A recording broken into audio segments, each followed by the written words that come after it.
In March, when we moved to virtual services, I went to my office to gather my plants and my chalice, the beautiful one that lived in my office, the one that was pictured as we listened to that song. It's handmade with symbols of the world religions all around. It was made by Miriam Smith, a potter extraordinaire and member of Don Height's congregation, where I had been called to serve.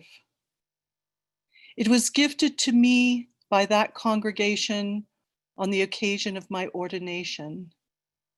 It is so unique and precious to me. I packed it carefully in a box along with a few other items, my Tibetan bell, a few things to create a worship space in my home. I used some altar cloths to cushion and cover it. And as I was leaving the building carrying the box, I missed the last step and went down still holding the box.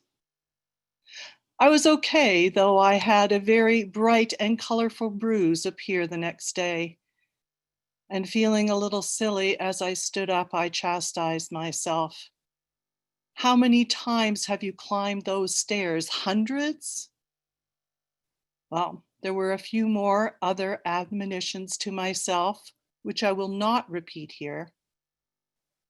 Luckily, I landed on the box with the chalice and the cloth, and it broke my fall.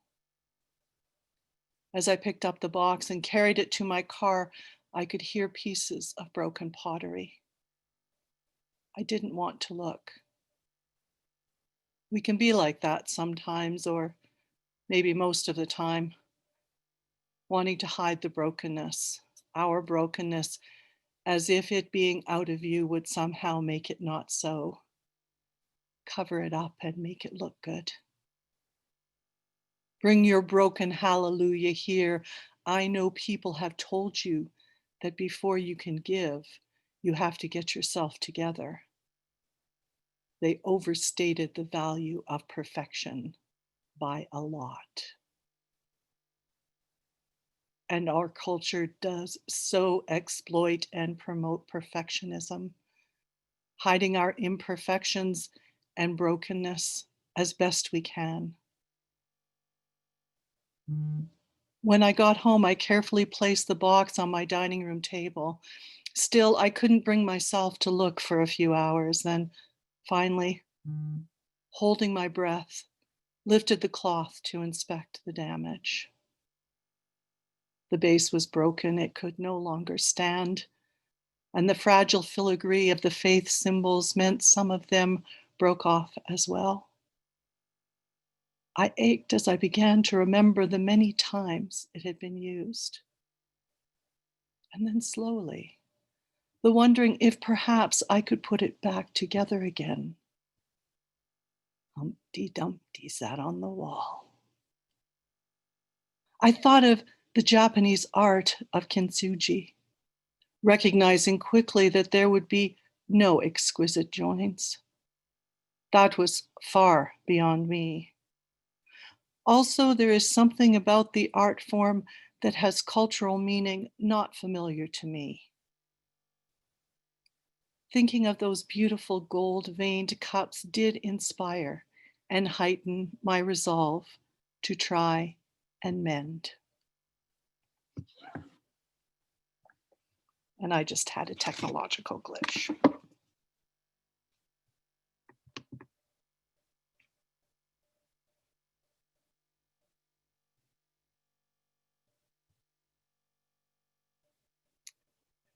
Like any cup on a shelf, it shatters easily. Repair becomes the task. We glue the wounded edges with sensitive fingers. Scar tissue is visible history, and the cup is precious to us because we saved it. Then I thought of Leonard Cohen's song Anthem, the one you just heard Ned, a member of our choir, sing a duet with himself. Some more magic that can happen in this format. There is a crack in everything. That's how the light gets in. Crazy glue and not gold would be the medium that I would be using. For sure, there would be cracks. This, though, became a spiritual practice, daily reflecting on brokenness. We create a spiritual practice by our intention. And I set my intention to notice the brokenness in me and the brokenness that I was witnessing around me. I recalled anthropologist Margaret Mead responding to the question about what she considered to be the first sign of civilization in a culture. She responded not with the expected clay pots, tools for hunting, grinding stones, or religious artifacts. Rather, she said it was a 15,000-year-old fractured femur. It takes about 6 weeks of rest for a fractured femur to heal. This particular bone had been broken and healed. A broken femur that is healed is evidence that another person has taken time to stay with the fallen, has bound up the wound, has carried the person to safety, has tended them through recovery. A healed femur indicates that someone has helped a fellow human rather than abandoning them. A broken and healed bone, the first sign of civilization. These COVID times now exposing so much of the brokenness in our civilizations, the pervasive inequities, the systemic oppressions. In one of her podcasts, Rev Terry Schwartz retells the story of Moses smashing the first tablet of commandments he received, shattering it to bits upon witnessing his people behaving badly. There are so many people behaving badly these days. Later, Moses received a new set of tablets. And she goes on to say that in the Talmud, it is said that the broken pieces remain precious. They were placed in the most sacred place, the Ark of the Covenant, alongside the intact commandments. Mystical Judaism teaches that the Ark of the Covenant is a symbol of the human heart. And there, in our hearts, brokenness and wholeness live side by side. We carry them wherever we go. The Hasidic rabbi Mendel of Kozak may have said it best.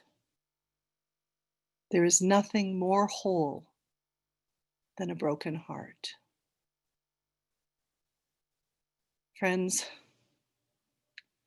my heart has been wholly broken this week, shattered by news stories of a woman blatantly using her white privilege as a weapon against a Black man. The video of the real life live murder and of riots. Those particular stories do come from south of the border, yet they break my heart. There are certain things, as Martin Luther King Jr. said, to which we ought to be maladjusted. I am maladjusted, distressed and outraged and scared. Some here might say that that's all south of the border. I say racism, Colonialism and white privilege flourish here as well.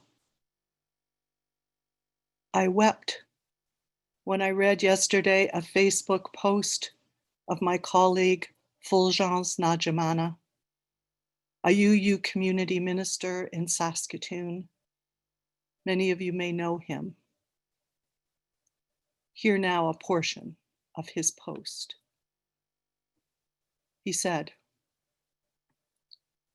I watched the video of the murder of George Floyd with my 12-year-old son. None of us could finish the video. We had to turn away and we both cried. We were both angry, scared, confused. My son then asked me, the next time it happens in Saskatoon, will you go to protest? I said, of course. Then he asked, what if you get murdered?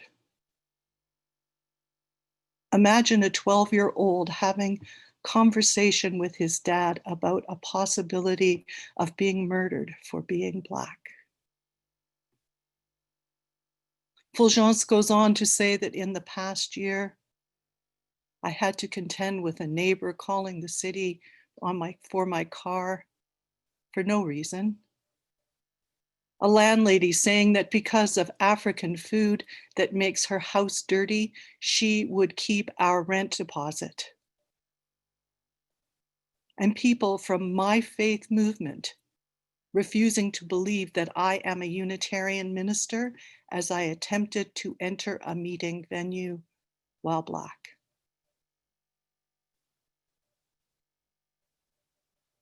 He says tomorrow is Sunday. In circumstances like these, ministers wonder what to say. There is no beating around the bush. We all feel rage when our sense of justice is offended. There is no peace without justice. In anger and rage, go out and disrupt the white supremacy system. It happens in Canada too, folks. Certainly the brokenness of our social systems is coming ever more to light. The cracks in everything are starting to show. This situation had to be mentioned today. For ours is a faith tradition based in the here and now, and these issues are here and now. Our next challenge is to respond. What can we do? We can take time in our isolation to learn, to discern, to look with eyes wide open at ourselves and our society. We can be intentional in decentering white and come to understand what that truly means. And then, may we create brave space. I close my reflection with these words about brave space by Mickey Scott Bay Jones. An invitation to brave space.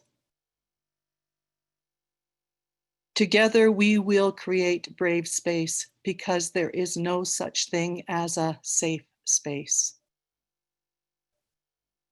We exist in the real world.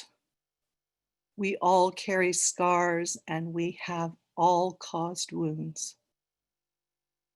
In this space, we seek to turn down the volume of the outside world. We amplify voices that fight to be heard elsewhere. We call each other to more truth and love. We have the right to start somewhere and continue to grow. We have the responsibility to examine what we think we know We will not be perfect. Remember that thing about perfection? This space will not be perfect. It will not always be what we wish it to be, but it will be our brave space together. And we will work in it side by side as we work to crush wealth and power.